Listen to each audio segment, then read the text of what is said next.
चलिए शुरू करते हैं।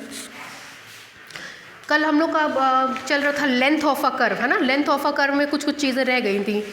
देखिए लेंथ ऑफ अ कर्व में हमने आपको 3 एक्सप्रेशन लिखवाया था। पहला एक्सप्रेशन लिखवाया था s is equal to limit n tends to infinite summation k is equal to 0 to n minus 1 p k plus 1। ये आपका फर्स्ट इक्वेशन था, ठीक है। मीन वैल्यू थ्योरम आप लोगों ने रियल एनालिसिस में पढ़ा है। कल ही हम रियल एनालिसिस का नोट्स उठाए तब हमको दिखाई दिया, बीएससी सेकेंड ईयर नहीं है, रियल एनालिसिस में है। रियल एनालिसिस में हम पढ़ाने के लिए कल पलटे तब देखा। और ये हाँ, और ये है आपका कॉड पी के प्लस 1, ठीक। Equation number 1। इक्वेशन 2 में हमने कॉड पी के प्लस 1 की वैल्यू निकलवाई थी बाय इक्लूडियन 3 डायमेंशनल फॉर्मूला, ठीक है। इक्लूडियन का 3 डायमेंशनल फॉर्मूला लगाएंगे तो ये वैल्यू आएगी summation i is equal to 1 2 3, साथ में मिलेगा x i t k plus 1 minus x i t k का होल स्क्वायर अंडर रूट में, इक्वेशन नंबर 2। और लास्ट में हमने मीन वैल्यू थ्योरम का यूज़ करके x i t k plus 1 minus x i t k की value निकलवाई थी। तो आया था एक्स डॉट आई जाई के, साथ में है T k plus 1 minus T के, और इसको डलवाया था इक्वेशन 3, जहां आपको बताया था कि मीन वैल्यू का मतलब होता है ये जो जाई के पॉइंट होगा ये टी के और टी के प्लस 1 के बीच में लाई करेगा। ये इतनी बातें आपको बता दी गई थी। और डॉट के बारे में हमने शुरू में ही आपको बताया था कि डॉट है डैट मीन्स वो टर्म टी के रिस्पेक्ट में डिफ्रेंशिएट हो रहा है, डैश है तो एस के रिस्पेक्ट में हो रहा है। ये 3 एक्सप्रेशन अब हमने करा दिया था। Limit and continuity of a real valued function में है, सेक्शन बी, बाउंडेड में नहीं है, ठीक है। अब देखिए इसकी वैल्यू यहाँ पुट करेंगे, इसकी वैल्यू यहाँ पुट करेंगे, ठीक है। चलिए करवाइए यूजिंग, देखिएगा equation 3 in equation 2 comma we get, मिलेगा आपको 3 का 2 में यूज करेंगे कॉड p k plus 1 is equal to under root x i t k plus 1 minus x i t k की जगह ये टर्म पुट करेंगे, आएगा summation i is equal to 1 2 3 x dot i जाई k T k plus 1 minus T k का whole square. अब जरा मेरी बात ध्यान से सुनिएगा, समेशन किस पे लग रहा है? आई पे। जहाँ जहाँ आई होगा वहाँ वहाँ समेशन जाएगा, बाकी कहीं पे भी समेशन नहीं जाएगा। यहाँ आई है, इस पर समेशन आएगा, यहाँ आई नहीं है, इस पर समेशन नहीं आएगा। मतलब ये समेशन से फ्री है। जब ये समेशन से फ्री हो जाएगा तो इसको हम लोग लिखेंगे cod p k plus 1 is equal to, summation से फ्री है तो समेशन के बाहर कर दीजिए। समेशन के बाहर करेंगे तो मिलेगा T k plus 1 minus T k का होल स्क्वायर, समेशन से बाहर, summation i is equal to 1 2 3 x dot i जाई के का होल स्क्वायर, और अब ये पूरी क्वांटिटी अंडर रूट में, ठीक। चूंकि ये समेशन से फ्री है तो ये रूट के बाहर निकल जाएगा, इसको रूट के बाहर निकाल दीजिए। रूट के बाहर निकालेंगे तो मिलेगा code p k plus 1, root के बाहर निकालेंगे तो आएगा T k plus 1 minus T के, और अंडर रूट में मिलेगा summation i is equal to 1 2 3 x dot i जाई के का होल स्क्वायर। यहाँ तक में कोई डाउट नहीं। अब इसका मान ले जा करके इक्वेशन नंबर 1 में रख दीजिए, कॉड पी के प्लस 1 में, ठीक है। अभी केवल देखिएगा, बाद में नोट कराएंगे, है ना। देखिए केवल अभी ये फिर बता देंगे। यूजिंग दिस रिजल्ट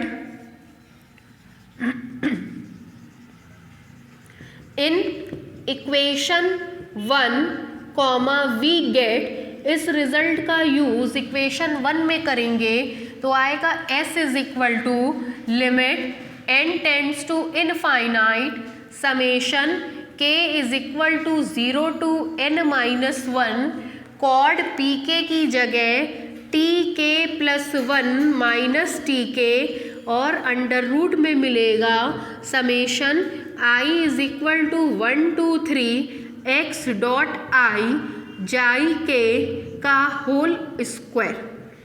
कोई दिक्कत यहाँ तक नहीं। क्या किए हैं, इस इक्वेशन का मान यहाँ रखे हैं, मान रख दिए, ये आया। समेशन आई पे लग रहा है, जहाँ जहाँ आई है वहाँ वहाँ समेशन जाएगा, जहाँ जहाँ आई नहीं है वहाँ समेशन नहीं जाएगा। यहाँ पे आई नहीं है तो ये समेशन से इंडिपेंडेंट अर्थात फ्री हो जाएगा, तो हमने इसको समेशन के बाहर कर दिया। अब ये रूट से बाहर निकल करके ये टर्म दे दिया और इसको ऐसा जैसे रूट में लिख रहे थे हमने लिख दिया। अब इस रिजल्ट को उठा करके इक्वेशन नंबर 1 में पुट करते ही ये मिला। यहाँ तक में कोई डाउट तो होगा नहीं आपको। आगे बढ़े, अब देखिए इसको सॉल्व किया जाए। सॉल्व करेंगे तो देखिए क्या मिलेगा। एक बार आपको बताया गया था changing the limit in integral sign, किस क्लास में पढ़ा है, डिफरेंशियल कैलकुलस में पढ़ा था कि लिमिट और समेशन की जगह इंटीग्रल साइन आ जाता है, T k plus 1 minus T k की जगह डी टी आ जाता है और उस इंटीग्रल साइन के ऊपर टी की लिमिट लिखी जाती है। Changing the summation in integral sign definite integral में आपने पढ़ा था, ठीक है, उस नियम का यूज कर रहे हैं, फिर से बता रहे हैं, देखिएगा s इज इक्वल टू, वो नियम कहता था लिमिट और समेशन की जगह, लिमिट और समेशन की जगह इंटीग्रल साइन आता है, लिमिट और समेशन की जगह इंटीग्रल साइन आता है, ठीक है। रूट में जो टर्म है उसको एज सच लिख रहे हैं, अंडर रूट में summation i is equal to 1 2 3 x dot i जाई के का होल स्क्वायर, ठीक। और ये डिफरेंस शो करता है, तो डिफरेंस को हम लोग लिखते हैं, वेरी स्मॉल डिफरेंस होता है तो उसको dt से रिप्रेजेंट करते हैं। चूंकि t है तो यहाँ पे आपको मिलेगा dt। अब हमको लिमिट किसकी चाहिए, t की। अगर आपने अपनी कॉपी में नोटिस किया होगा तो इस डायग्राम में एकदम स्टार्टिंग का पॉइंट था t0 और आखिरी का पॉइंट था t, तो लेंगे t is equal to t0 to t is equal to t, ठीक है। फिर देखिए s is equal to integral t0 to t, इसको लिख सकते हैं सबसे पहले यहाँ पर x डॉट आई जाइके, जाइके का मतलब होता है किसी फिक्स्ड पॉइंट पर x डॉट आई का मान। तो अब इस जाइके को हम ड्रॉप कर रहे हैं क्योंकि समेशन किसके रिस्पेक्ट में हो रहा है, टीके के, इसलिए यहीं पे तुरंत ही इसको हटा दीजिएगा। ये हटते ही आपको देगा x डॉट आई का स्क्वायर, ठीक है। अब देखिए मान रखेंगे तो मिलेगा x dot i with respect to dt। Drop the summation, adopt the convention, Einstein summation convention formula. This implies that s is equal to integral t0 to t, drop the summation, adopt the convention, 1 लिखेंगे तो x dot 1 का square, x dot 2 का square plus x dot 3 का square with respect to dt, ठीक है।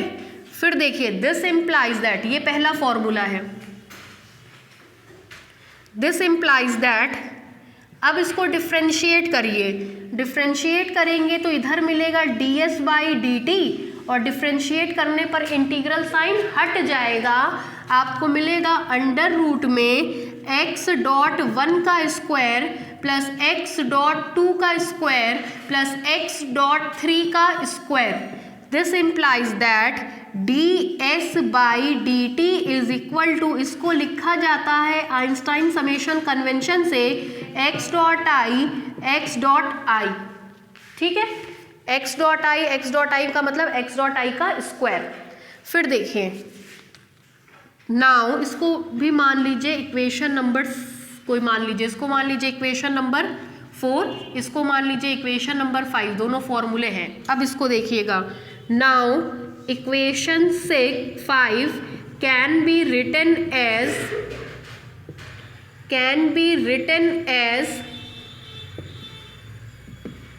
ds का मान निकालेंगे तो ds इज इक्वल टू,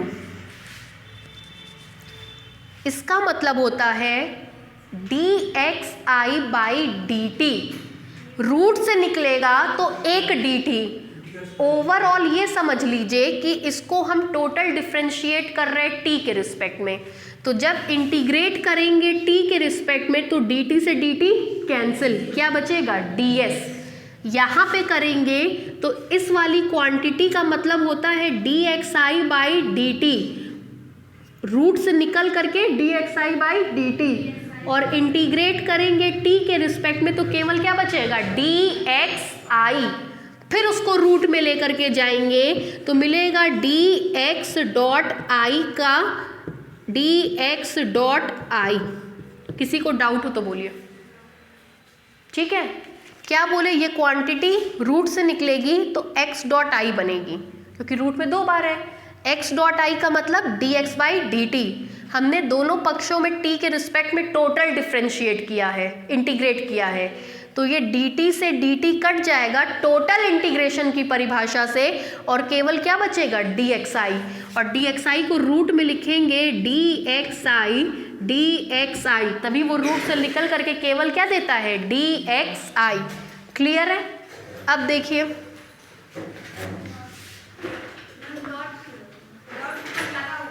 ये लगा है, ऊपर लगा हुआ है, देखिए हर जगह डॉट लगा हुआ है, हमने नहीं लगाया, लगा हुआ है, ठीक है। अब देखिए इसको लिखा जा सकता है, दिस इम्प्लाइज दैट ds का square is equal to, under root हट जाएगा स्क्वायर करते ही, ये मिलेगा d, ये डॉट नहीं होगा, dx1 का स्क्वायर प्लस dx2 का स्क्वायर प्लस dx3 का स्क्वायर, अंडर रूट में अंडर रूट हट गया है। पहचानते हैं इस फॉर्मूले को, इक्लूडियन का फॉर्मूला, ठीक है। अब हम पूरा प्रोसीजर एक बार समझा रहे हैं, जो लेट से आए हैं वो देखें, समझें उस चीज़ को। कल हमने ये लिखवाया था, ये लिखवाया था, ये लिखवाया था, यहीं पे ले जा करके स्टॉप कर दिया था, ठीक। अब हमने क्या किया कि इस वैल्यू को ले जा करके पुट कर दिया इक्वेशन नंबर 2 में, तो cod pk plus 1 is equal to under root summation i is equal to 1 2 3, इस मान की जगह ये मान पुट कर दिए, ये आ गया, ठीक है। फिर देखिए समेशन किस पे लग रहा है, i पे, जहां जहां i होगा वहां वहां समेशन जाएगा, जहां जहां i नहीं होगा वहां वहां समेशन नहीं जाएगा।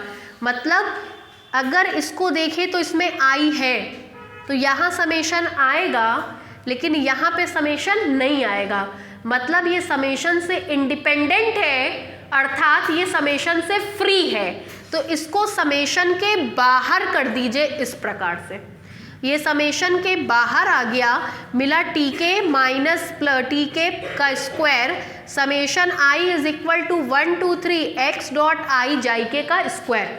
अब ये क्वांटिटी रूट से बाहर हो गई, रूट से बाहर कर दिया, बची हुई क्वांटिटी को रूट में एस सच लिख दिया। ये मान ले जा करके इक्वेशन नंबर 1 में पुट कर दीजिए, मिलेगा इक्वेशन नंबर 1 में पुट कर दीजिए, मिलेगा s is equal to limit n tends to infinite summation k is equal to 0 to n minus 1, कॉड pk प्लस 1 की जगह ये टर्म पुट कर दिया गया है, यहाँ लिख दिया। डेफिनेट इंटीग्रल में एक आर्टिकल आपको बताया गया था, changing the summation sign into integration sign, उसमें कहते थे कि लिमिट और समेशन को चेंज कर देते हैं इंटीग्रल साइन में।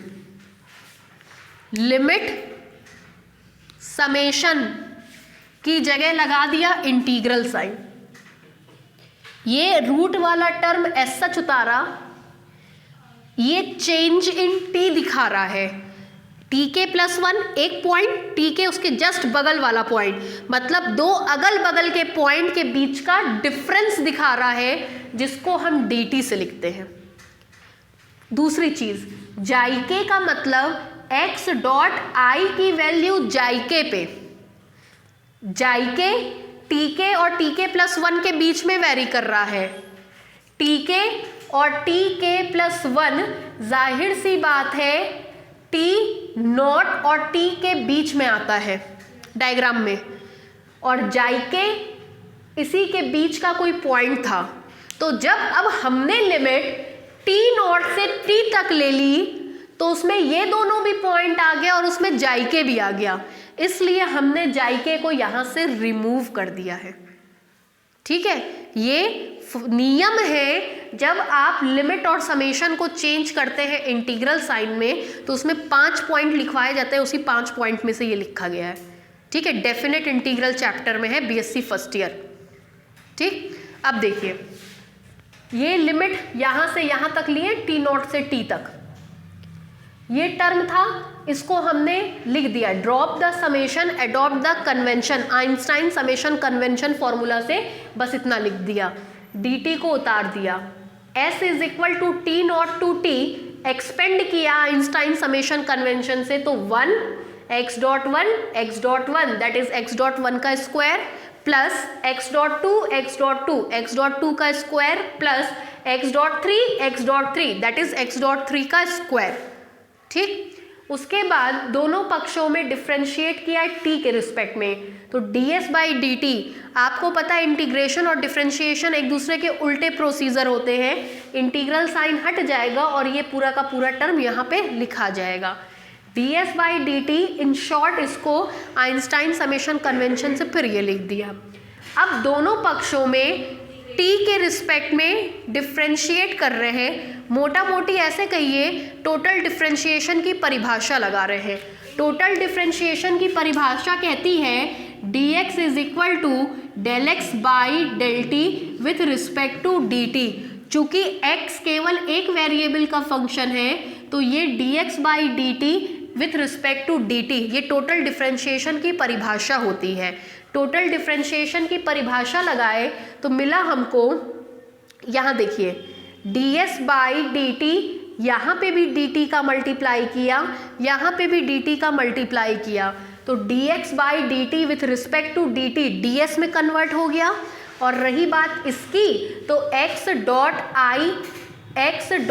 आई को रूट से बाहर निकालेंगे तो मिलेगा x डॉट आई का मतलब dxi बाई डी टी, और हमने दोनों तरफ dt का मल्टीप्लाई किया था, तो टोटल डिफ्रेंशिएशन की परिभाषा से क्या बनेगा dxi, वापस से रूट में लेकर जाएंगे तो अंडर रूट में dxi और dxi में ये कन्वर्ट हो जाएगा, अंडर रूट में dxi इंटू dxi में कन्वर्ट हो गया है, जिसको हमने उसके बाद आइंस्टाइन समेशन कन्वेंशन लगा करके स्क्वायर किया है, रूट हट गया है, dx1 दैट इज dx1 का square plus dx2 that is dx2 का square plus dx3 that is dx3 का स्क्वायर में कन्वर्ट हो गया। ये पूरा का पूरा इसका डिस्क्रिप्शन था।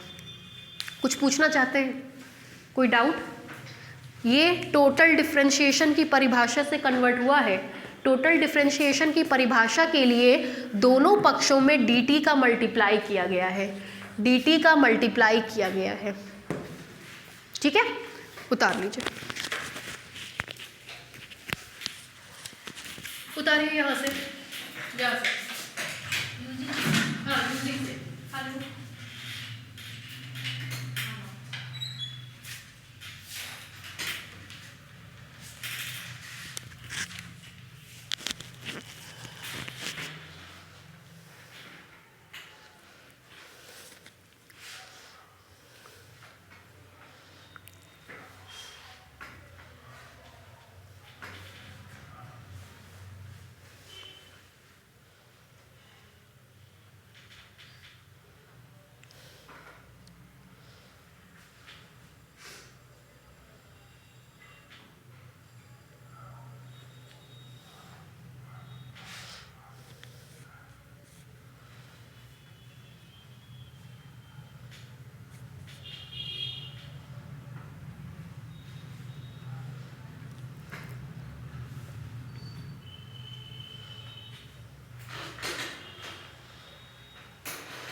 आज हम लोग क्वेश्चन शुरू करेंगे, तब आज फर्दर फर्स्ट एक्सरसाइज ख़त्म हो जाएगी।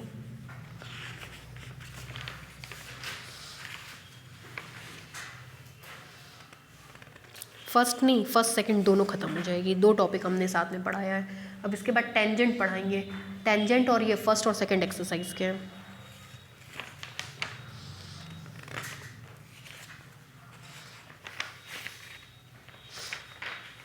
कल क्या पोजीशन है भाई आप लोगों के कॉलेज का? बंद है? खुला है? कितने बजे तक? 2 बजे से पॉसिबल है ना सबके लिए?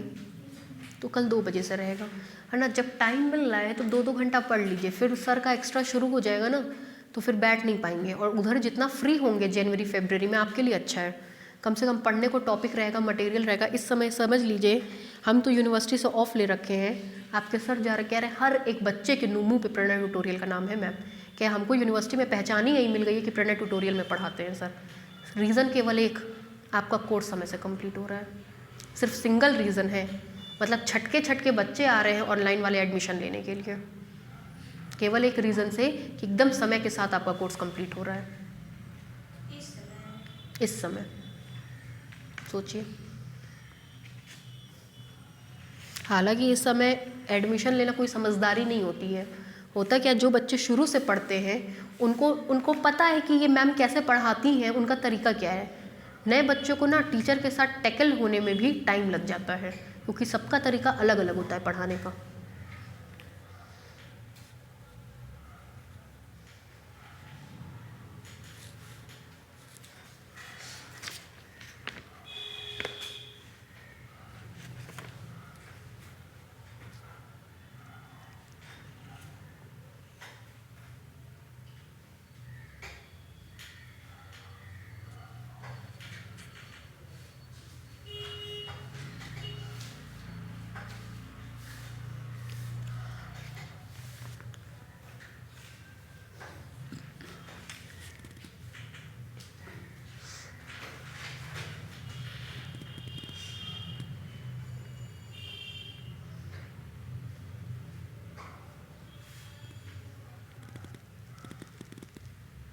डायनामिक्स में कुछ ख़त्म हुआ आप लोगों का?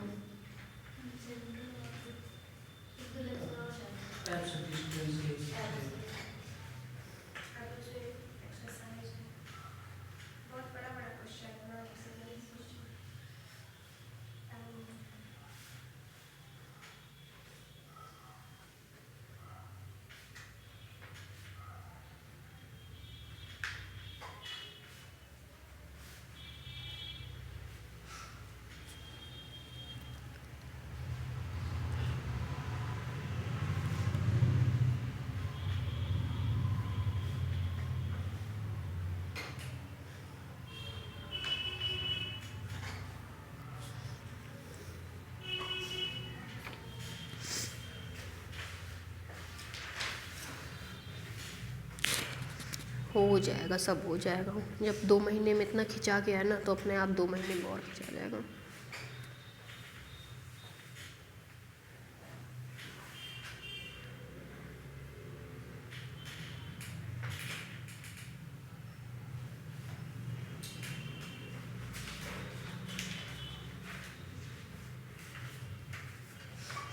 बस पढ़ाई पे ध्यान दीजिए, क्योंकि नोट्स होते हुए भी अगर आपने कुछ नहीं पढ़ा तो बेकार है ऐसी पढ़ाई।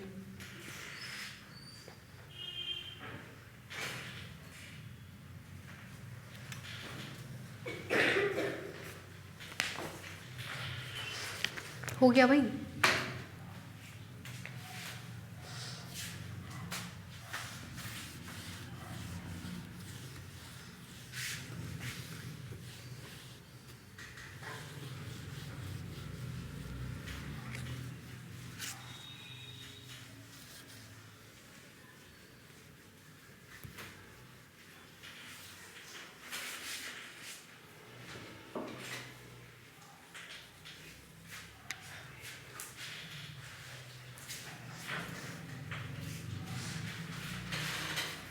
हो गया?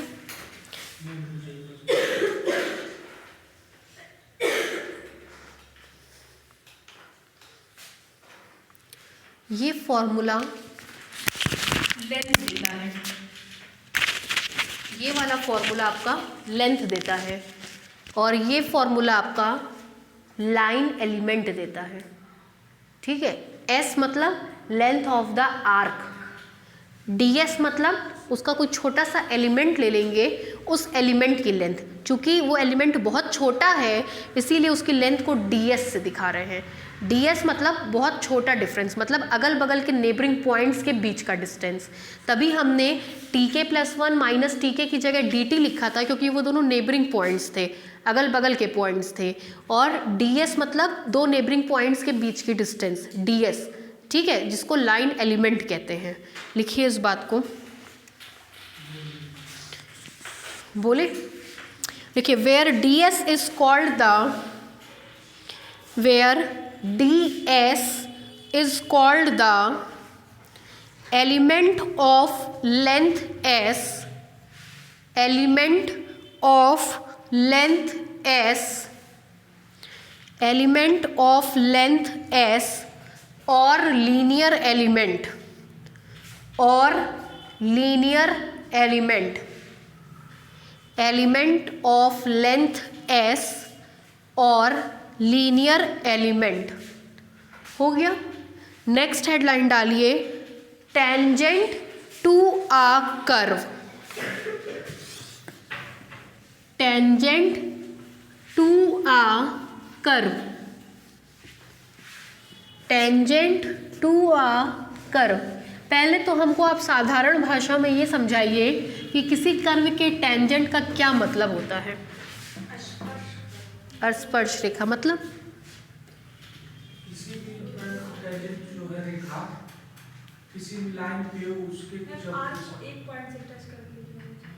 एक पॉइंट से टच करती है, मतलब वो सरल रेखा जो किसी कर्व को किसी पॉइंट पर एक जगह स्पर्श करती है उसको बोलते हैं टेंजेंट लाइन या स्पर्श रेखा। जैसे कोई कर्व है, अगर किसी कर्व के किसी पॉइंट पर हम टेंजेंट ड्रॉ करें तो वो उस कर्व को केवल एक ही पॉइंट पर टच करेगा।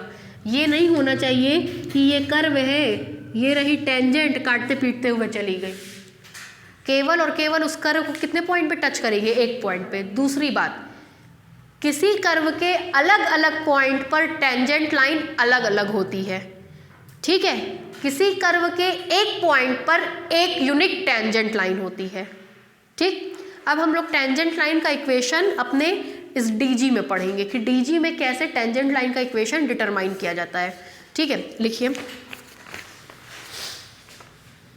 पहले तो थोड़ा सा समझ लीजिए।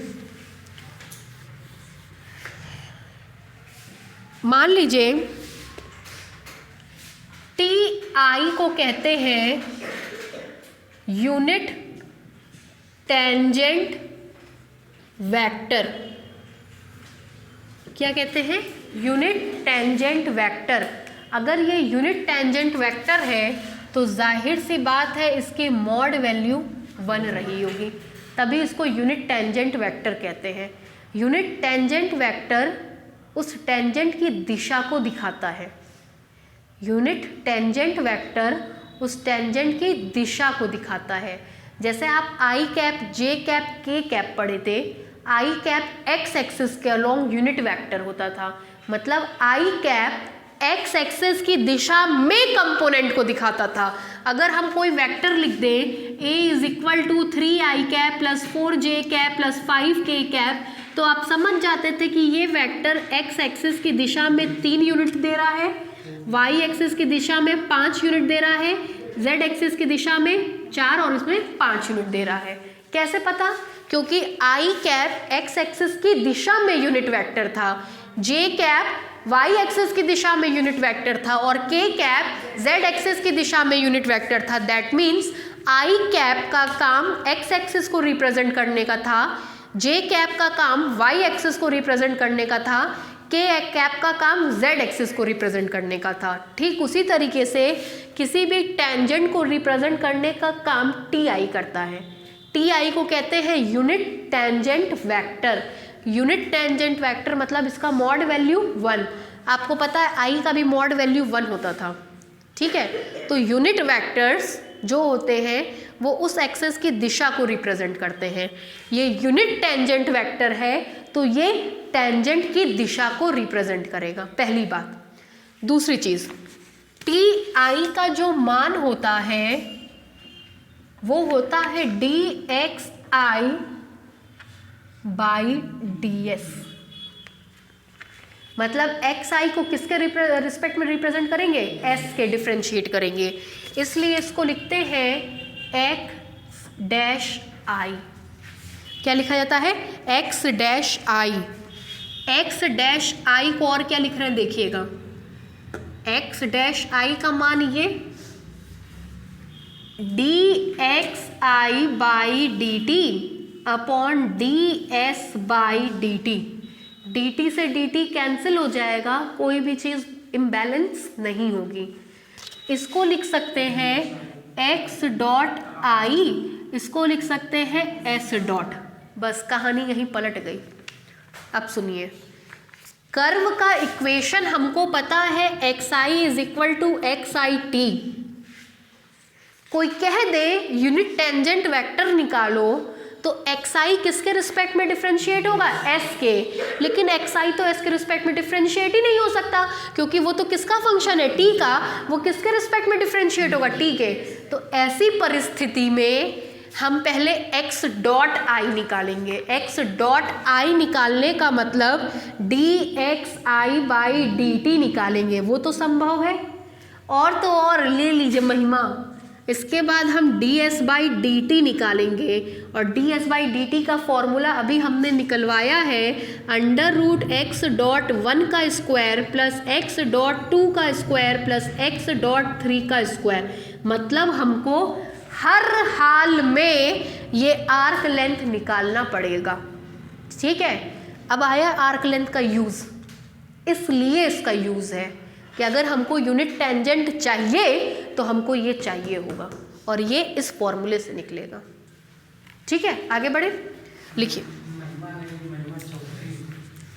वही समझ लीजिए, कुछ भी है, पढ़ना तो पड़ेगा ही ना। चलिए लिखिए,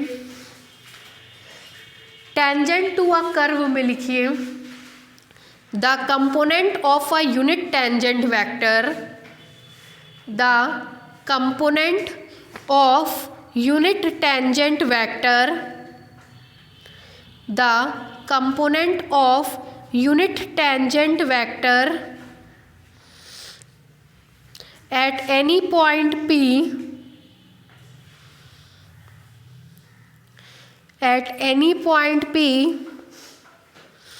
on the curve C is denoted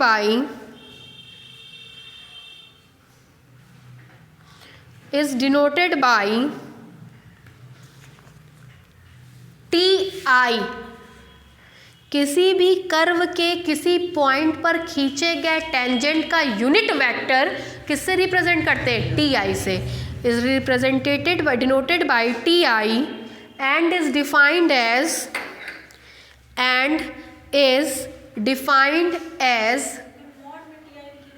केवल t i and is defined as, ये पूरा लाइन उतारिए, ये तो हम आपके नॉलेज के लिए बताएं कि यूनिट, कोई भी वेक्टर अगर यूनिट वेक्टर है तो उसकी मॉड्यूलस वैल्यू 1 होगी।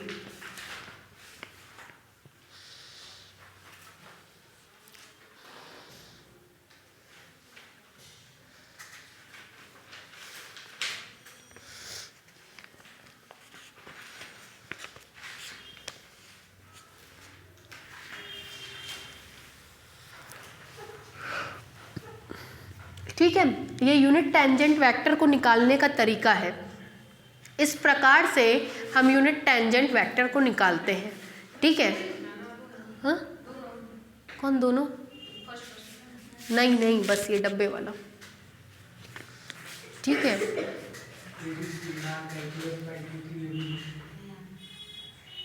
ठीक है, इसकी हेल्प से हम क्या निकालते हैं, यूनिट टेंजेंट वेक्टर। अच्छा, अब सोचिए मेरी बात को, जैसे हम सोचवा रहे हैं, हमको टेंजेंट लाइन का इक्वेशन चाहिए। टेंजेंट लाइन खुद में एक लाइन है। लाइन का इक्वेशन हमने बताया था कि अगर आपको एक पॉइंट पता चल जाए और उसका डायरेक्शन रेशियो या डायरेक्शन कोसाइन पता चल जाए तो हम लाइन का इक्वेशन लिख सकते हैं। मोटा मोटी ऐसे समझिए, हमने लाइन का इक्वेशन लिखा था xi is equal to x i naught plus constant into t, मान लीजिए लैम्डा इंटू टी, ठीक है, या लैम्डा इंटू टी नहीं समझ में आ रहा है तो टी इंटू वहाँ पे हमने लिखा था ए आई इंटू टी, जहाँ ए आई डायरेक्शन रेशियो या डायरेक्शन कोसाइन था। अगर टेंजेंट लाइन को लिखना हो, जरा देखिएगा यहाँ x i is equal to x not i, इस पॉइंट से पास कर रही है, डायरेक्शन रेशियो या डायरेक्शन कोसाइन का मतलब unit tangent vector, unit tangent vector इसका कितना होगा t i, unit tangent vector मतलब टी आई, साथ में एक पैरामीटर या एक कांस्टेंट वो लगा दे रहे लैम्डा, हो गया इक्वेशन। इसी को हम लोग यहाँ ऐसे लिखते हैं x i is equal to x i plus lambda t i, जहाँ ये वेरिएबल है, यहाँ ये वेरिएबल है, ये वो पॉइंट है जिससे लाइन पास कर रही है, ये आपको क्वेश्चन में दिया रहेगा, point through which line passes, यहाँ ये वो पॉइंट है जिससे लाइन पास कर रही है, पॉइंट थ्रू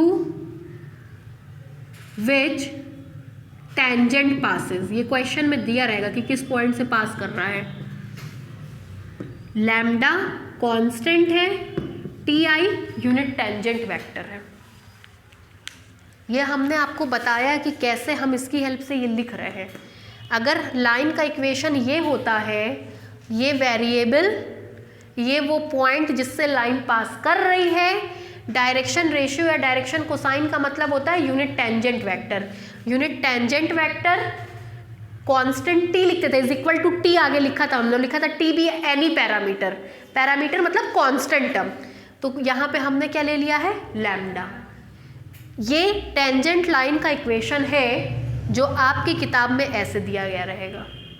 ऐसे दिया जाने का मतलब आज के बाद से हम लोग आर्बिट्रेरी पॉइंट या वेरिएबल पॉइंट को एक्स आई मानेंगे, ये वो पॉइंट है जिससे टेंजेंट लाइन पास करेगी, ये है हमारा कांस्टेंट और टी आई है हमारा यूनिट टेंजेंट वेक्टर। आपकी किताब में ये डायरेक्टली लिखा है।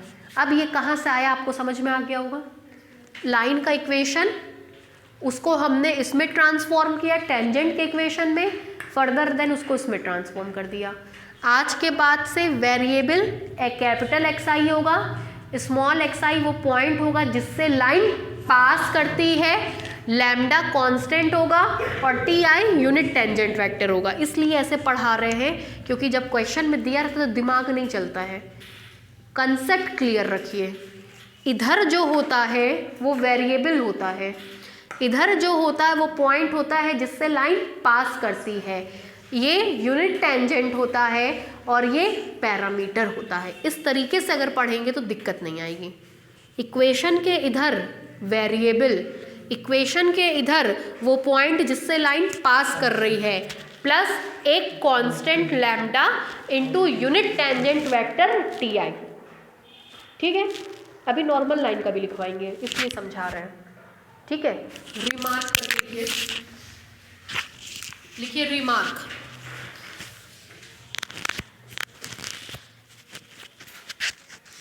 ये सब अगर आप चाहें अपने नॉलेज के लिए तो कॉपी के जो ऊपर मार्जिन होता है ना वहाँ लिखते चलिएगा, तो पढ़ते टाइम आपका नोट्स बहुत बेहतरीन तैयार हो जाएगा। जैसे ये सब कोई लिखवाता नहीं है टीचर, ये मेरा खुद का बनाया हुआ नोट्स है, तो हम कर्व इन स्पेस के लिए बहुत कॉन्फिडेंट रहते हैं क्योंकि हमको पता है ये मेरा नोट्स है और कई किताबों से इंटरनेट से लेकर के हमने बनाया है। तो जब आप इसको पढ़ लेंगे तो आपको इतना सा रत्ती भर का भी कन्फ्यूज़न नहीं होगा कि ये क्या आ गया वो क्या आ गया। टेक्स्ट बुक उठा के देखिए, बस लिख दिया है, कहाँ से आया कुछ नहीं आता पता है, तो उससे पढ़ने में बहुत कन्फ्यूज़न होता है। इसलिए हम अपने नोट से पढ़ा रहे हैं कि उसमें ये सारी माइन्यूट चीज़ें जो आपकी हैं वो क्लियर हैं। जब आप पढ़ेंगे तब आपको ये कन्फ्यूज़न नहीं होगा कि ये कहाँ से आया वो कहाँ से आया, ये नोटेशन क्या है वो नोटेशन क्या है, डिस्टर्बेंस नहीं होगा। चलिए लिखिए रिमार्क। अब रिमार्क में ये सब बातें लिखवा रहे हैं। ये नोट करना तो कर लीजिए।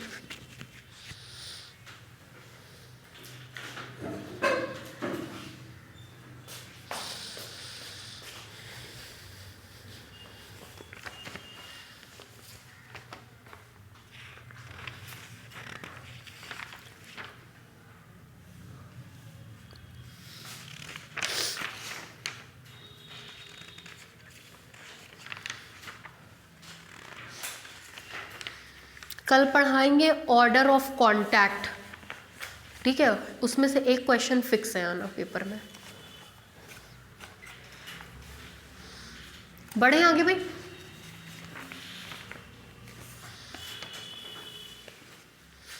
आपको रिमार्क में एक बार हमने बताया था कि डॉट का मतलब होता है differentiation with respect to t, dash का मतलब होता है differentiation with respect to s. तब लिखवाए नहीं थे ना, अब लिख लीजिए उस बात को। रिमार्क पहला पॉइंट, रिमार्क में पहला point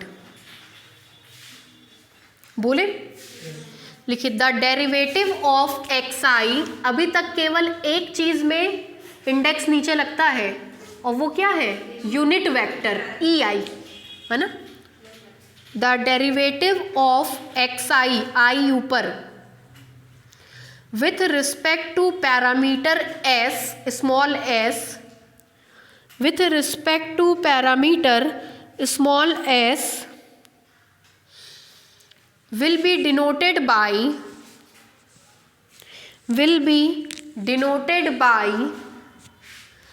dash notation, will be denoted by dash notation, will be denoted by dash notation, that is x dash I is equal to dxi by ds, x dash I is equal to dxi by ds। नीचे से लिखिए whereas the derivative of xi, whereas the derivative of xi with respect to parameter t, हाँ point है ना small से, whereas the derivative of xi small x ऊपर i with respect to parameter t, नहीं x i बस, with respect to parameter t will be denoted by dot notation, will be denoted by dot notation, will be denoted by dot notation, that is x dot i is equal to d x i by d t, that is x dot I is equal to dxi by dt। हो गया। दूसरा point, अभी हम आपसे जिक्र कर रहे थे इसके बारे में, इनफैक्ट यही देखिए हमने कहा था ये लाइन का इक्वेशन होता है, तो उस लाइन का डायरेक्शन रेशियो या डायरेक्शन कोसाइन क्या होता है, ए आई। डायरेक्शन रेशियो या डायरेक्शन कोसाइन हम दोनों नाम क्यों देते हैं, क्योंकि आपको पता है डायरेक्शन रेशियो या डायरेक्शन कोसाइन में अपॉन अंडर रूट का बस वैल्यू का अंतर होता है, वो कांस्टेंट टर्म होता है, उसको ये बैलेंस कर ले जाता है। इसीलिए कुछ जगहों पे ये डायरेक्शन रेशियो कहलाता है, कुछ जगहों पे डायरेक्शन कोसाइन कहलाता है। और अगर डायरेक्शन रेशियो है और एक जगह डायरेक्शन कोसाइन है तो दोनों को बैलेंस करने का काम ये टी करता है। मतलब टी अपने मान को इस प्रकार से परिवर्तित कर लेगा कि आप चाहे यहाँ डायरेक्शन रेशियो लिखें या डायरेक्शन कोसाइन, दोनों इक्वेशन सेम आएगा। ठीक है, फॉर एग्जाम्पल मान लीजिए किसी का डायरेक्शन रेशियो 3 है और डायरेक्शन कोसाइन 3/√10 है। ठीक, तो अगर ये इक्वेशन लिखेंगे तो आएगा xi is equal to x naught i plus t का मान यहाँ पे मिलेगा 1/√10, साथ में आएगा 3 ai की जगह। ठीक है, और दूसरा अगर लिखेंगे तो x i is equal to x not i plus 1 into 3/√10 आएगा। दोनों इक्वेशन सेम हो गए। 3/√10 वाला इस केस में ये डायरेक्शन कोसाइन है और ये कांस्टेंट टर्म है, और इस केस में ये डायरेक्शन रेशियो है और ये कांस्टेंट टर्म है। मतलब कांस्टेंट का काम होगा अपने आप को बैलेंस करना, इसीलिए हम कभी इसको डायरेक्शन रेशियो कह रहे हैं और कभी डायरेक्शन कोसाइन कह रहे हैं, डजेंट मैटर। ठीक, ये जो टर्म होता है ये इसकी जगह रिप्लेस होता है। क्यों रिप्लेस होता है? क्योंकि टी आई टेंजेंट लाइन का डायरेक्शन रेशियो या डायरेक्शन कोसाइन बताता है। वाइवा का सवाल है, वाइवा में पूछते हैं टी आई क्या होता है, तो कहिएगा यूनिट टेंजेंट वेक्टर होता है। पूछते हैं यूनिट टेंजेंट वेक्टर क्या होता है, तो कहिएगा यूनिट का मतलब इसकी मॉड्यूलस वैल्यू 1 है और ये टेंजेंट की दिशा को रिप्रेजेंट करता है। फिर पूछते हैं और कुछ जानते हो, तो कहिएगा हाँ ये टेंजेंट लाइन का डायरेक्शन रेशियो या डायरेक्शन कोसाइन कहलाता है। जैसे सर स्ट्रेट लाइन का इक्वेशन ये होता है, तो ये स्ट्रेट लाइन का डायरेक्शन रेशियो या डायरेक्शन कोसाइन है, तो ये हमारी टेंजेंट लाइन का डायरेक्शन रेशियो या डायरेक्शन कोसाइन है। ठीक है, लिखिए दूसरा रिमार्क यही है, लिखिए इन parametric coordinate system.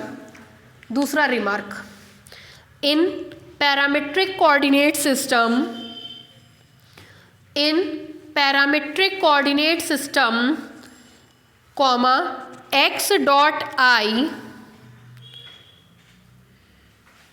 x dot I are the direction ratio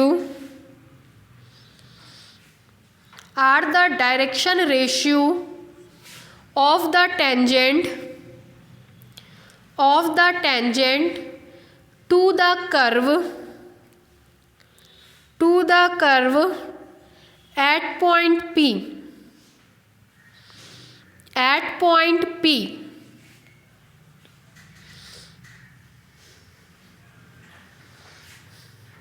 हो गया, क्लियर है। ये टी आई टेंजेंट लाइन का डायरेक्शन रेशियो या डायरेक्शन कोसाइन कहलाता है। क्लियर। आज के बाद से टी आई को 2 नाम से जाना जाएगा, यूनिट टेंजेंट वेक्टर या डायरेक्शन रेशियो या direction cosine of tangent line.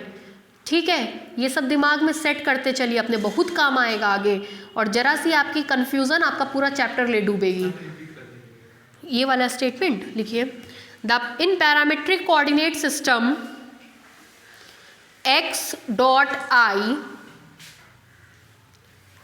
in parametric coordinate system x dot I are the direction ratio of the tangent to the curve at point capital P। ठीक, क्या चीज? हाँ देखिए, T I का मतलब x dot I, T I का मतलब ये s डॉट। अभी हमने कहा कि ये जो नीचे वाली क्वांटिटी होती है अंडर रूट में, ये डायरेक्शन कोसाइन बनाती है। अंडर रूट में जो क्वांटिटी होती है वो डायरेक्शन कोसाइन बनाती है, बिना रूट वाली क्वांटिटी डायरेक्शन रेशियो बनाती है। क्या होता है, अगर a b c direction cosine direction ratio है, तो डायरेक्शन कोसाइन का मान a upon under root a square plus b square plus c square. तो यहाँ पे भी तो s डॉट का यही मतलब हुआ, x डॉट 1 का स्क्वायर प्लस x डॉट 2 का स्क्वायर प्लस x डॉट 3 का स्क्वायर। क्यों? तो जब नीचे वाली क्वांटिटी पाई जाएगी तो वो डायरेक्शन कोसाइन, नहीं पाई जाएगी तो डायरेक्शन रेशियो, पाई जाएगी तो डायरेक्शन कोसाइन, नहीं पाई जाएगी तो डायरेक्शन रेशियो। देखिए हमने डायरेक्शन रेशियो लिखवाया है। ठीक है, पाई जाएगी नीचे वाली क्वांटिटी मतलब s डॉट पाया गया तो डायरेक्शन कोसाइन, s डॉट नहीं पाया गया तो डायरेक्शन रेशियो। वहीं ऊपर लिख लीजिए x dot i direction ratio, x dot i upon s dot is equal to t i direction cosine.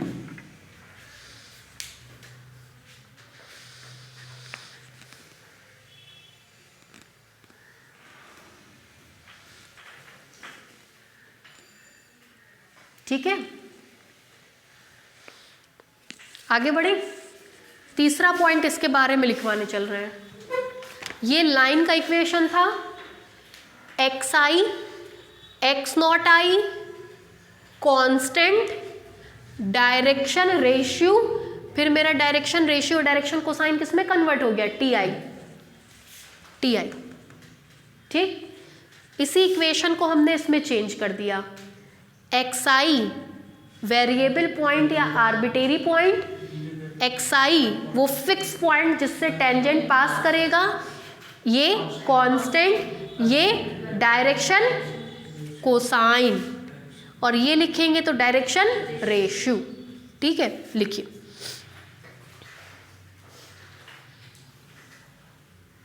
The equation of tangent, third point है, the equation of tangent to the curve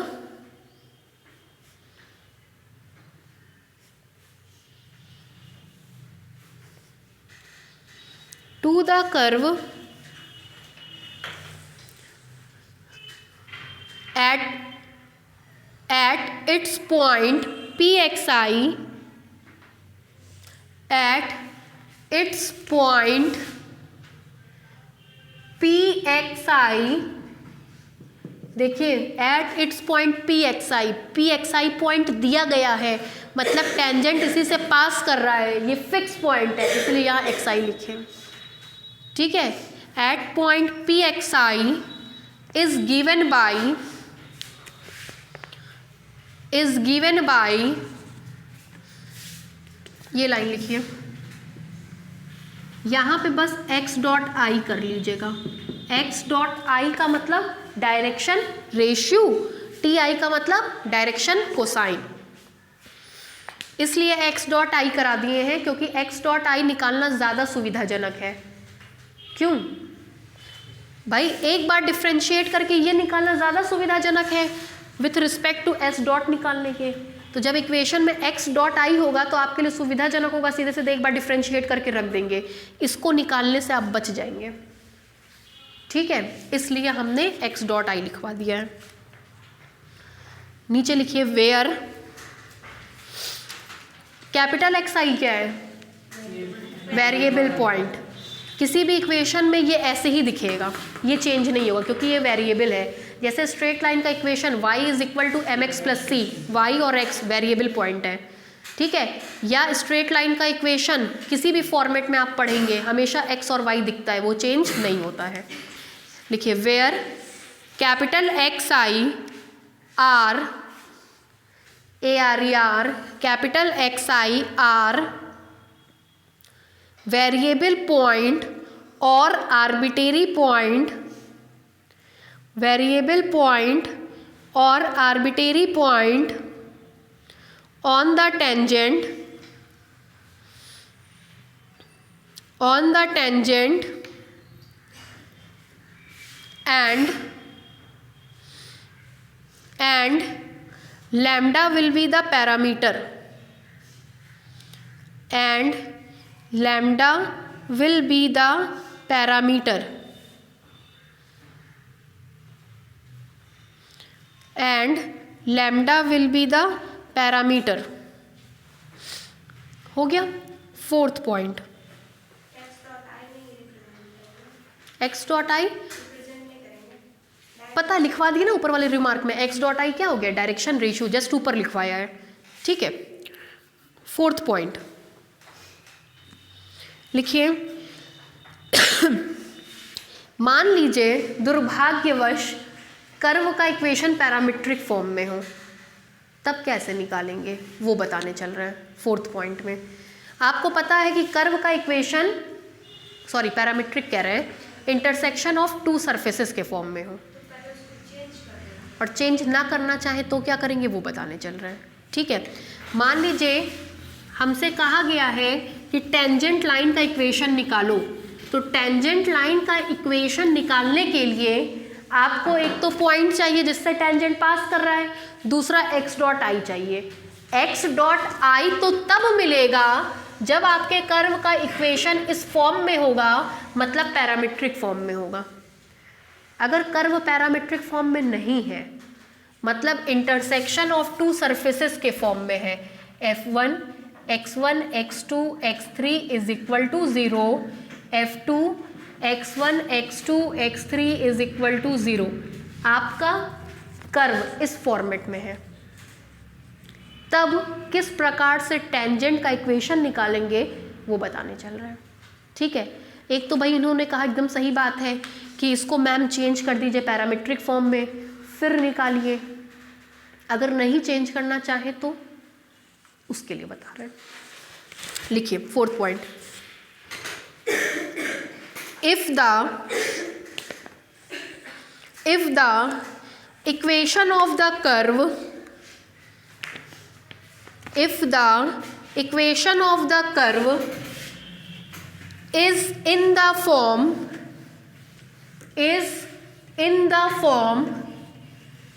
of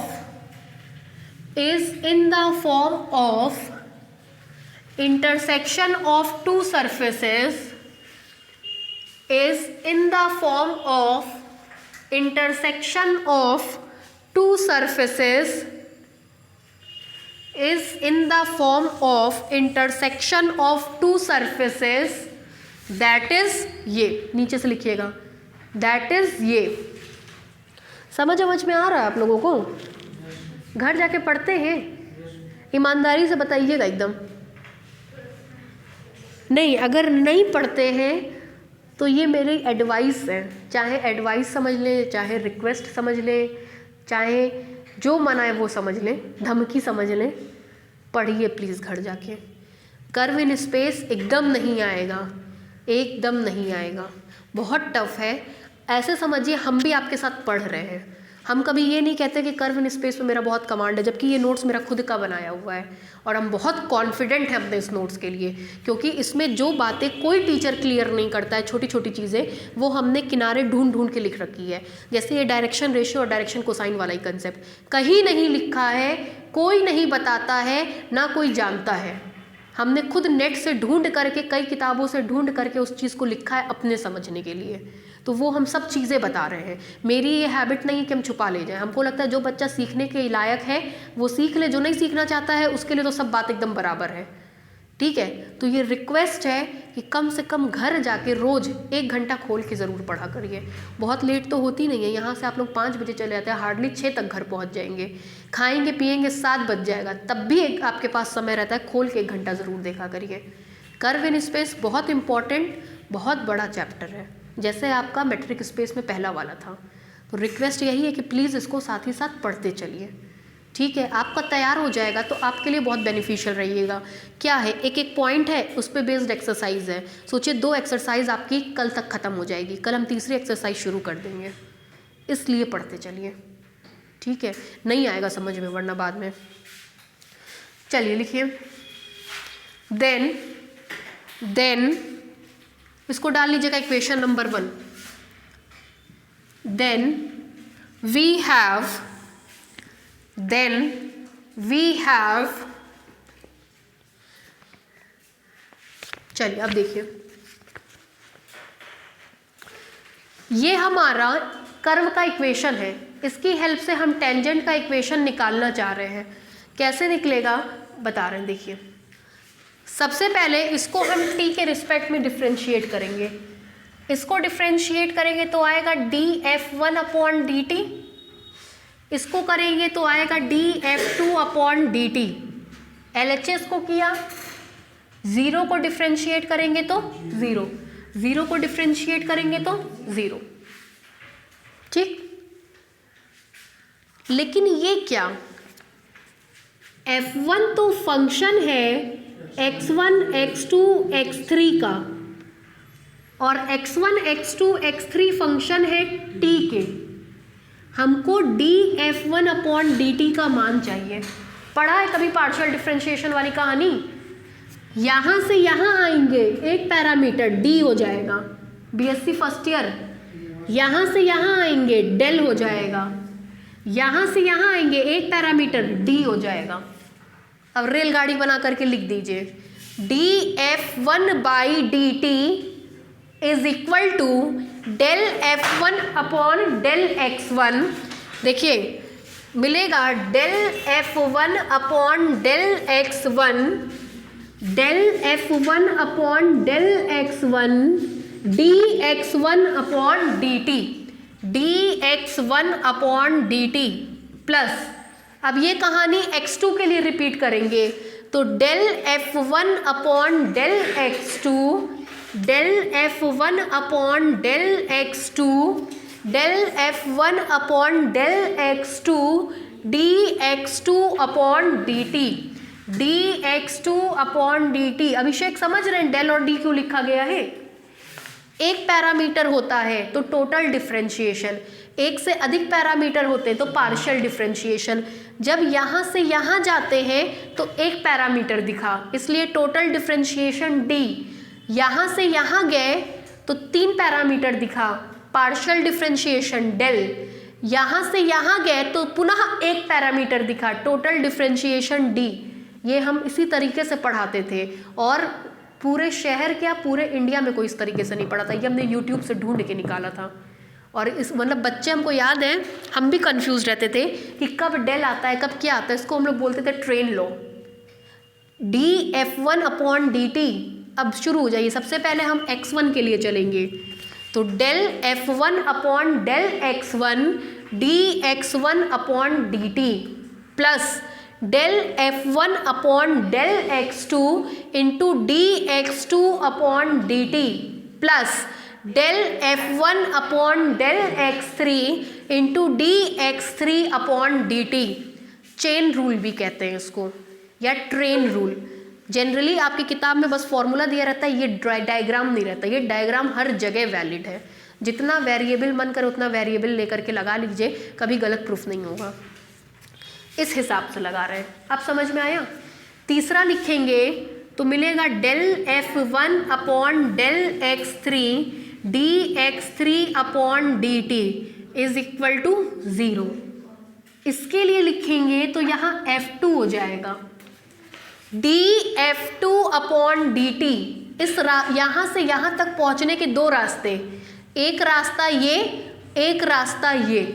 पहला रास्ते से मिलेगा dF2 upon dt, dF2 upon dt, और दूसरे रास्ते से मिलेगा, बोलिए, del F2 upon del x1 dx1 upon dt plus del F2 upon del x2 फिर dx2 upon dt plus del F3 upon del F2 upon del x3 dx3 upon dt is equal to, ठीक। फिर देखिए, this implies del F1 upon del x1 x dot 1 plus del F1 upon del x2 x dot 2 plus del F1 upon del x3 x dot 3 is equal to 0।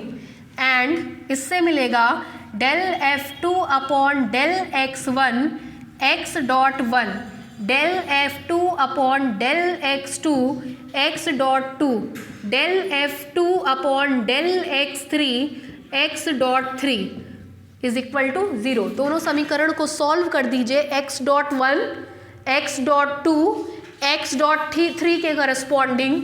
Solve करने का तरीका x dot 1 x dot 2 x dot 3, x dot 1 का coefficient del F1 upon del x1, del F1 upon del x2, del F1 upon del x3। पहले वाले से दूसरे वाले से लिखेंगे तो डेल F डिटर्मिनेंट लॉ है, del x1 del F2 upon del x2 del F2 upon del x3 determinant law से इज इक्वल टू 0। यही है। अब इसको सॉल्व करना फिर बताना पड़ेगा हमको, कैसे सॉल्व होता है ये। अच्छा बता दीजिए, हम ही को बता दीजिए, छोड़िए ना, हमको आता नहीं है। कैसे करेंगे? x डॉट 1 अपॉन अपॉन, बताइए कितना आएगा, del F1 upon del x2, del F2 upon del x3, del F1 upon del x3, del F2 upon del x2 is equal to x dot two, बताइए उल्टा है ना, del F1 upon del x3, del F2 upon del x1 minus del F1 upon del x1, del F2 upon del x3 is equal to x dot three, बोलिए del F1 upon del x1, del F2 upon del x2, del F2 upon del x1, del F1 upon del x2। ये है हमारे tangent line का equation. ठीक है, चलिए उतार डालिए पूरा, लिखिए कहाँ तक लिखा है, 1 तक हो गया। देन वी हैव,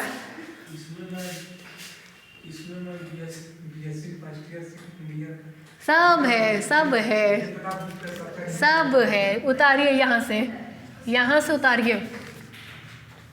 वो चेन रूल बनाना पड़ेगा क्या फिर से? ठीक है, बना दे।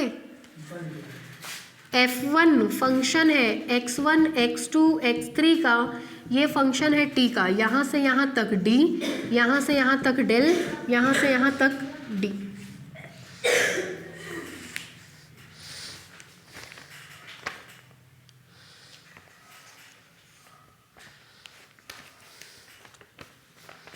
पूरा उतार लीजिए।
इसीलिए सब भूल जाता है।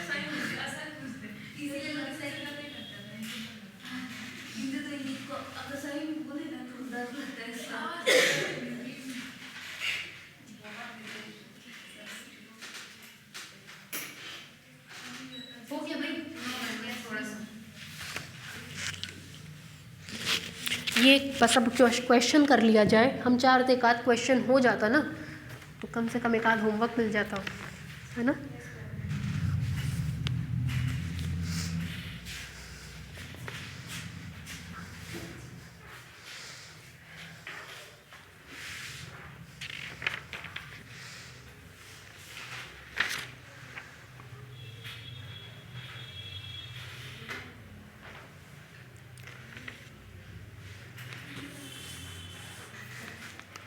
अब इस इक्वेशन को आप सॉल्व करोगे तो आपको x.1, x.2, x.3 मिल जाएगा। ले जा करके तीनों वैल्यू पुट कर देंगे capital xi is equal to small xi plus lambda x.i में, जो टेंजेंट का मैंने इक्वेशन लिखवाया। जैसे ही पुट कर देंगे आपको क्या मिल जाएगा, टेंजेंट लाइन का इक्वेशन मिल जाएगा। ठीक है, इसके नीचे से लिखिएगा, बोले भाई, लिखिए above equation gives the direction ratio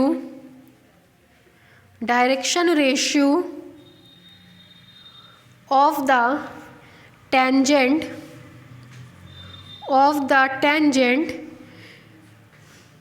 to the curve of intersection of two surfaces, to the curve of intersection of two surfaces, to the curve of intersection of two surfaces। हो गया। क्वेश्चन लिखिए। पहला question हम इसी पे करा दे रहे हैं, रिसेंट पढ़ा हुआ है ना, कल आएंगे तो पता चला भूल गए, है ना, इसलिए आज का आज करा दे रहे हैं। लिखिए फाइंड द लेंथ, अरे आप उसको संभालने वाले बहुत हैं। Find the length of the curve, find the length of the curve given as the intersection of the surfaces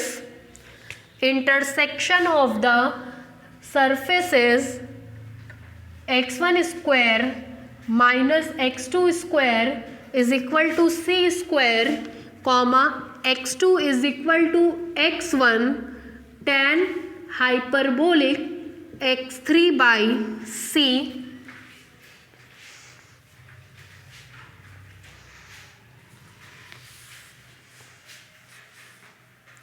हो गया। फ्रॉम द पॉइंट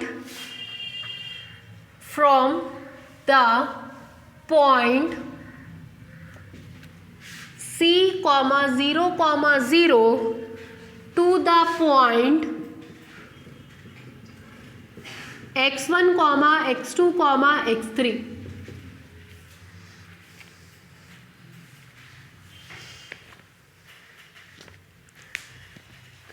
ठीक, क्वेश्चन पढ़िए। क्वेश्चन में आपसे कहा है कि आपको लेंथ ऑफ द कर्व निकालना है। यहाँ देखिए, लेंथ ऑफ द कर्व का फॉर्मूला है इंटीग्रल अंडर रूट x.1 का स्क्वायर प्लस एक्स डॉट 2 का स्क्वायर प्लस एक्स डॉट 3 का square with respect to d t, जहाँ टी की लिमिट थी टी नॉट से टी। ये फॉर्मूला है। अगर इस फॉर्मूले को आप देखें तो आपको ज़रूरत है x dot 1, x dot 2, x dot 3 की, साथ ही साथ टी की लिमिट चाहिए। X dot 1, x dot 2, x dot 3 दो तरीके से मिल सकता है। एक तरीका तो ये हो गया जो अभी आपने पढ़ा था, दूसरा तरीका जो अमृता हम लोग को बता रही थी, कह रही थी कि मैम पैरामीट्रिक में कन्वर्ट कर लेंगे तब करेंगे। ठीक है, हम पैरामीट्रिक वाला बता रहे हैं। क्यों? क्योंकि आपकी किताब में 3-4 क्वेश्चन ही ऐसे हैं जिनको इस फॉर्मेट से पैरामीट्रिक में कन्वर्ट करना है। 3-4 तो आप लोग रट ही लेंगे कि क्या क्या आता है, इसलिए हम करवा रहे हैं क्योंकि ये क्वेश्चन यहाँ के बाद बहुत जगह रिपीट है। जैसे आपको याद होगा आप लोग ने कर्वेचर पढ़ा था, तो 1-2-3 क्वेश्चन ऐसे थे जो भाई बहन हर चैप्टर में आते थे, फिक्स था, तो वो करते करते याद हो गया था। वही हाल इसके साथ है। ये 3-4 क्वेश्चन ऐसे हैं जिनको आपको हर हाल में पैरामीट्रिक में बदलना है। बस तब बात क्या है कि वो बदलते बदलते इतना यूज टू हो जाते हैं आप उन्हीं 3-4 क्वेश्चन को कि वो रट जाता है, इसलिए हम उस फॉर्मेट से कर रहे हैं। ठीक है, ये वैसे हाइपरबोलाइड का इक्वेशन लिखा है। ठीक है, हाइपरबोलॉइड का, हाइपरबोलॉइड में नीचे माइनस होता है, 3 डायमेंशन है इसलिए हाइपरबोलॉइड बोल रहे हैं, वरना हाइपरबोला बोलते। ठीक, चलिए लिखिए थोड़ा सा पहले इसमें सॉल्यूशन में लिखिए, let the equation of the curve, let the equation of the curve,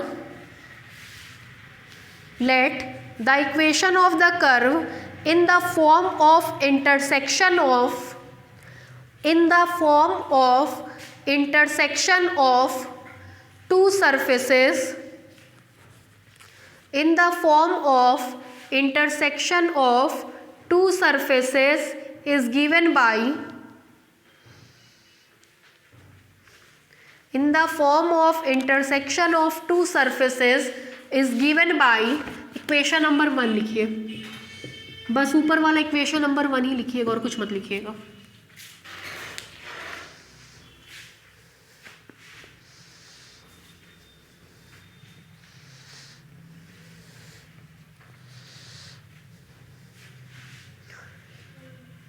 ठीक है, अब हमको इसको पहला काम ये पैरामीट्रिक में कन्वर्ट करना। बताइए भाई कैसे कन्वर्ट करते हैं पैरामीट्रिक में?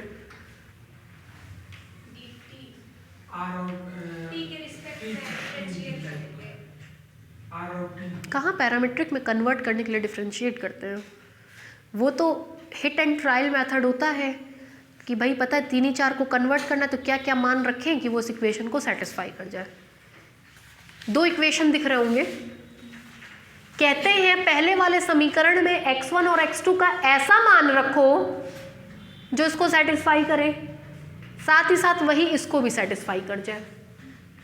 जैसे बीच में प्लस होता है, x1 is equal to c sine theta, x2 is equal to c cos theta, definitely आप लोग यही रखते हैं। माइनस होता है तो हाइपरबोलिक वाला रिजल्ट रखते हैं, क्योंकि आपको पता है c cos hyperbolic square theta minus c sine hyperbolic square theta is equal to c, 1 नहीं सी। ठीक, तो प्लस होता है तो sine square theta plus cos square theta, minus होता है तो cos hyperbolic square theta minus sine hyperbolic square theta. Minus है तो इसका मतलब माइनस होने के कारण x1 की जगह हम रख देंगे, x1 की जगह रखेंगे सी कॉस हाइपरबोलिक टी, x2 की जगह रखेंगे सी साइन हाइपरबोलिक टी।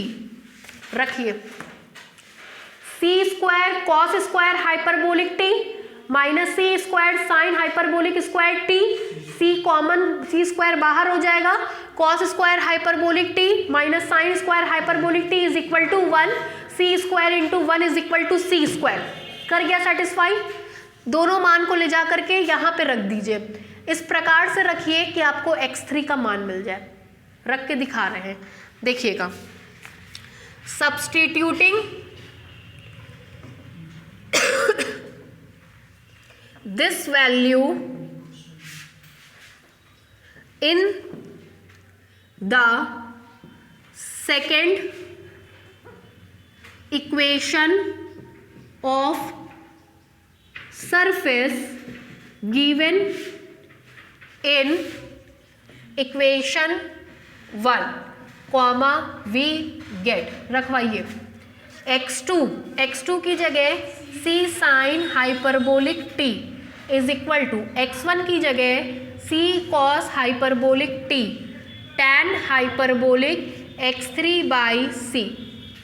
ये लिखना नहीं रहेगा, समझाने के लिए है, कटेगा इधर आएगा sine hyperbolic t cos hyperbolic t tan hyperbolic t tan hyperbolic x3 by c। Particular value ले लीजिए, tan हाइपरबोलिक से tan हाइपरबोलिक सॉल्व होगा, मिलेगा t is equal to x3 by c, x3 is equal to ct। ठीक, hence ये लिखवाएंगे नहीं हम कुछ भी, ये बस समझाने के लिए है। Hence the parametric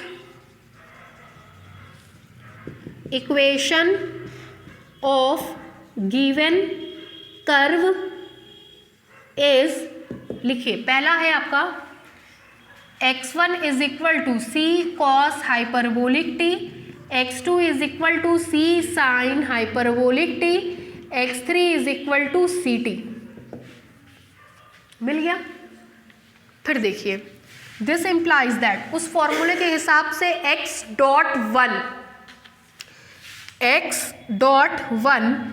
c cos hyperbolic t का साइन हाइपरबोलिक t, उसके बाद x.2 c sine hyperbolic t का कॉस हाइपरबोलिक t, इसमें नेगेटिव नहीं आता है, x.3 का मान c।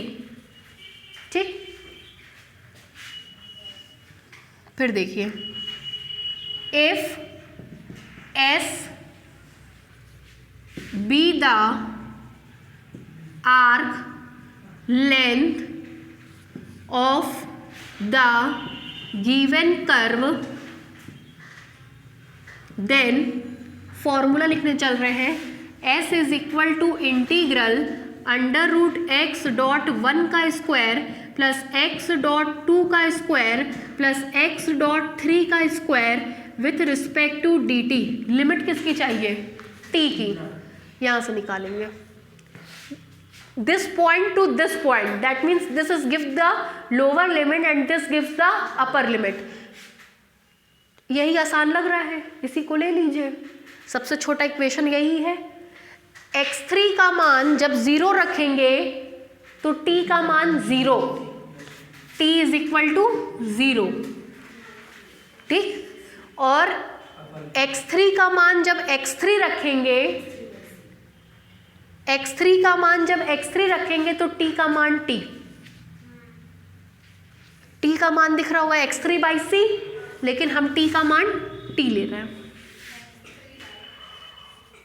x3 की जगह x3 रखेंगे तो x3 नॉर्मल वेरिएबल, तो t भी नॉर्मल वेरिएबल, तो t का मान आएगा x3 बाई c। बड़ा कॉम्प्लिकेटेड हो जाएगा लिखना, इसलिए हमने एक बार ही t की जगह क्या ले लिया, t। जरूरत पड़ेगी तो देखा जाएगा बाद में, बस वही लिख देंगे। ठीक है, आगे बढ़े। ये नॉर्मल कोऑर्डिनेट है, आर्बिटेरी कोऑर्डिनेट, और आर्बिटेरी वेरिएबल क्या होता है, t, इसीलिए t की जगह t लिखा है। बढ़े आगे, फिर देखिए this implies s is equal to integral 0 से t अंडर रूट x.1 का square c square sine hyperbolic square t plus c square cos hyperbolic square t plus c square with respect to dt। This implies that s is equal to integral 0 से t under root c square cos square hyperbolic t minus sine square hyperbolic t is equal to 1। उससे इसका मान निकालेंगे तो आपको मिलेगा cos hyperbolic square t minus 1 इसकी जगह। क्यों? क्योंकि cos hyperbolic square t minus sine hyperbolic square t is equal to 1।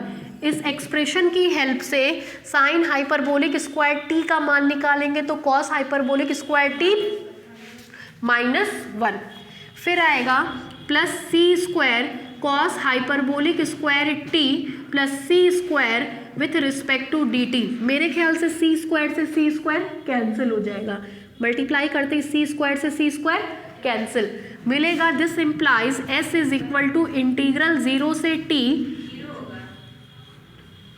कहाँ अंडर रूट ये और ये ऐड होकर के देंगे 2c square cos hyperbolic square t with respect to d t. S is equal to √2 constant बाहर, क्यों c root से बाहर निकल गया, 0 से t cos hyperbolic t with respect to d t. This implies that s is equal to under root 2c integration होता है sine hyperbolic t और t की लिमिट 0 से t। यहाँ तक में कोई दिक्कत भाई? फिर देखिए, हालांकि अब आप लोग कर लेंगे लेकिन ठीक है करा देते हैं, जिम्मेदारी है मेरी। चलिए, this implies that s is equal to, पहले upper limit minus lower limit, upper limit put करेंगे तो t, लोअर लिमिट पुट करेंगे तो साइन 0 का मान 0, केवल आपको मिलेगा under root 2c sine hyperbolic t। ठीक, अब देखिए आपको जो रिजल्ट दिया गया था, क्वेश्चन दिया गया था, वो x1 x2 x3 के फॉर्म में था, रिजल्ट भी x1 x2 x3 के फॉर्म में चाहिए। Sine hyperbolic t, sine hyperbolic t c के साथ किसके बराबर है, x2, इसीलिए रुक गए थे कि अभी कैलकुलेशन अपने आप आसान होती हुई दिखेगी। सी साइन हाइपरबोलिक टी का मान x2, सी साइन हाइपरबोलिक टी का मान x2, s is equal to under root 2 x2।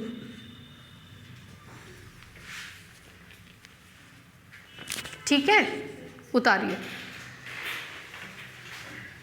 कुछ लिखवाए हैं? 1 के नीचे से लिखिए, first of all we have to write, first of all we have to write the equation of curve in parametric form, the equation of curve in parametric form, the equation of curve in parametric form, full stop. For finding the parametric equation,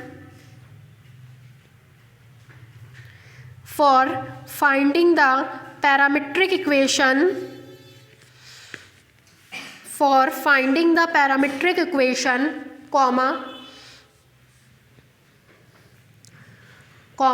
we choose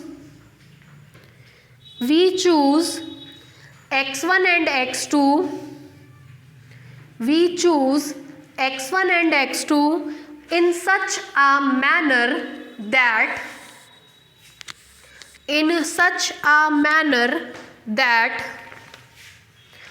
it satisfies the equation 1, it satisfies the equation 1। सबसे पहले हमने इसको देखा, हमने बताया plus होता तो x1 is equal to c cos theta और x2 is equal to c sine theta या t फॉर्म में रखते, क्योंकि प्लस में sine square theta plus cos square theta is equal to 1, minus में हाइपरबोलिक आ जाएगा। ठीक है, सबसे पहले इसको देख के ये रखे, ले जा करके इसमें पुट कर दिए तो किसका मान निकल गया, x3 का। ठीक, लिखिए x1 और x2 का मान, लेट, नीचे से लिखिएगा लेट x1 और x2, ये लिखिए, let x1 is equal to c cos hyperbolic t, comma x2 is equal to c sine hyperbolic t. ठीक, नीचे से लिखिए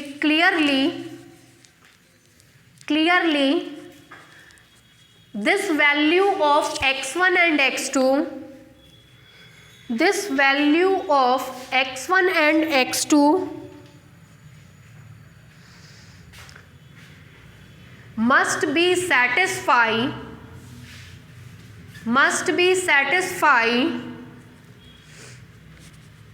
the first equation of surface must be satisfy the first equation of surface given in equation 1, given in equation 1. Line change करके लिखिए, substituting this value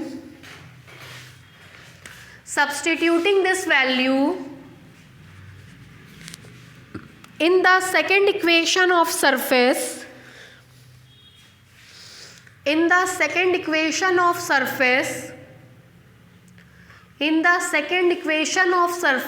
comma, given in equation 1,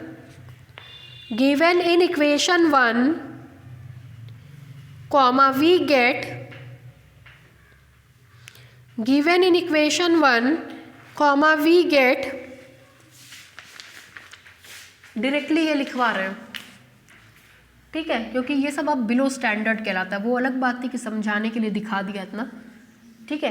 लिखिए x3 is equal to ct, x3 is equal to ct, ठीक। किनारे note करना चाहे तो कर सकते हैं अपने समझने के लिए, एग्जामिनेशन में इसको मेंशन मत करिएगा, आगे मेंशन करना मतलब नोट करना चाहे तो कर सकते हैं ऐसे ही डब्बा बना करके।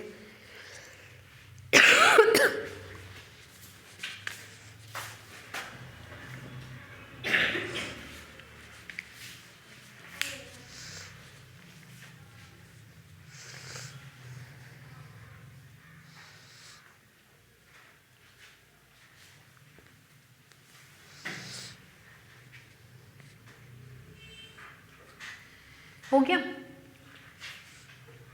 आगे बढ़े,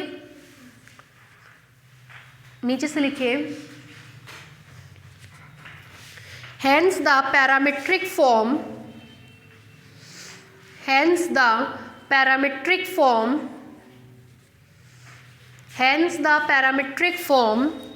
of the given equation of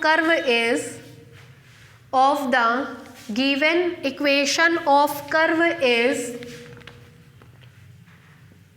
equation number 2, केवल इक्वेशन नंबर 2 तक लिखिए, इक्वेशन नंबर 2 तक।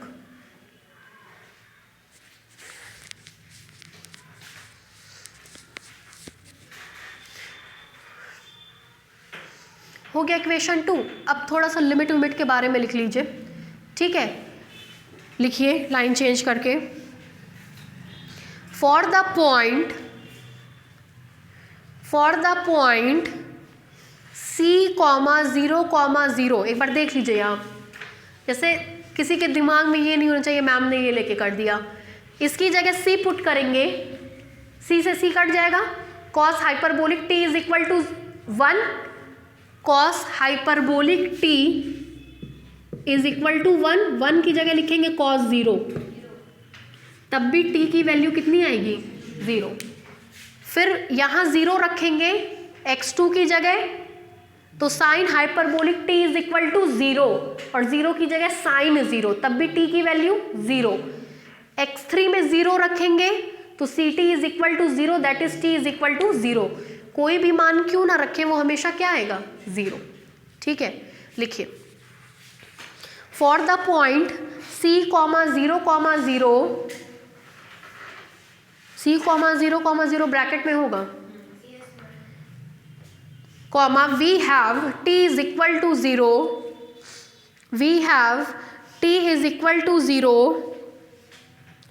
एंड फॉर द पॉइंट एक सेकेंड, हेलो, अरे जब ऑनलाइन पढ़ना है तो टाइमिंग क्या, आपको वीडियो मिल जाएगा यूट्यूब का भाई, वीडियो लगभग 8 बजे तक लिंक पहुंचता है, उसको आप एक हफ्ते में जब भी देखना चाहें देख लीजिए, नोट्स बना लीजिए उससे। ऑफलाइन की टाइमिंग है 3 बजे से, किसी दिन 3 बजे से, किसी दिन 2 बजे से। हाँ। लिखिए चलिए,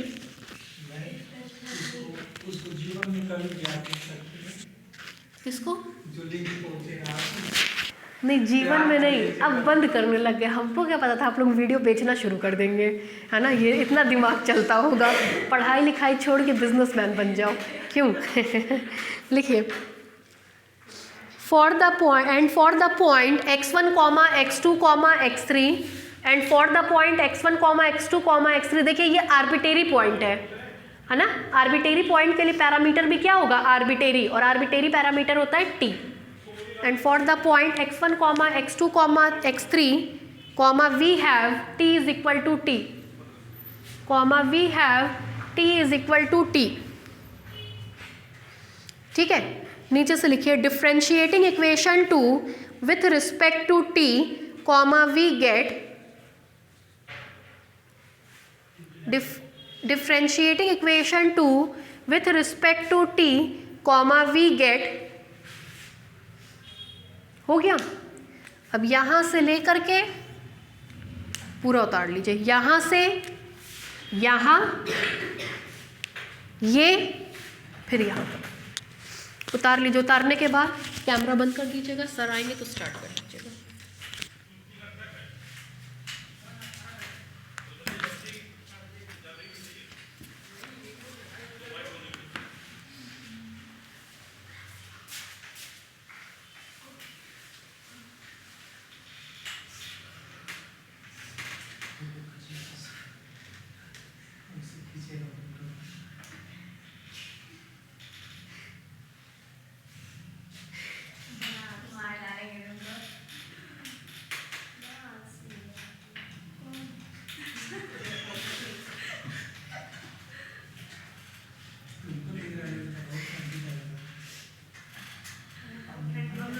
पर्सनल मैटर है इसलिए कौन बोल रहा है क्या?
अभी लिखे नहीं क्या तुम लोग?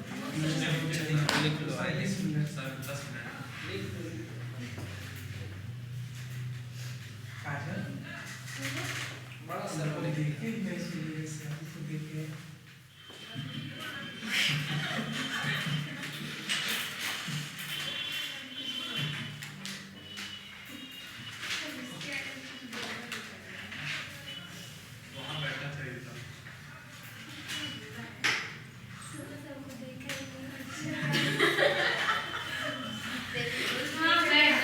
हाँ, मैं